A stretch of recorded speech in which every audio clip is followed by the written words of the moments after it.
আজ ছুটির দিন, অফিস বন্ধ। তো কি করি, ঘুম থেকে উঠলাম, উঠে দেখতেছি কি করি, কি করা যায়, সারাদিনের পরিকল্পনাটা ভাবতেছি।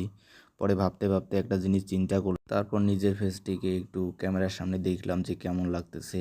তো লাগতেছে বোর বোর লাগতেছে, মনে হচ্ছে যে 10 দিন থেকে গোসল করে দেয়া। আর আমার ঘুমের ভাবে যাচ্ছে না। তো চুলটা দেখলাম, মাথায় তো চুল অনেক। তো এই চুলের যত্ন নিতে পারছি না। তারপর এপাশ ওপাশ দেখলাম কি করা যায়, কি করা যায়, কি করা যায়। তারপরে ভাবলাম যে আমাদের কবুতরের বাচ্চা হয়েছে, সেখানে গিয়ে একটু লাড়া দেই যেন কবুতরগুলো চলে যায়। আমার মা বাবা তো এখনো নাড়তেই দেয় না আমাকে, আমি নাকি অলক্ষী, বুঝতে পারছি না। তারপরে যে আমাদের বাড়িতে আলু তুলে আনি রাখছে, এখন কি করি, আলুগুলোর একটু ভিডিওর ক্লিপ নিলাম। তারপর দেখলাম যে ডালিম গাছ থেকে পেকেছে। তো ডালিমটা একটা নিয়ে ফাটাইলাম, ফাটে খাইলাম।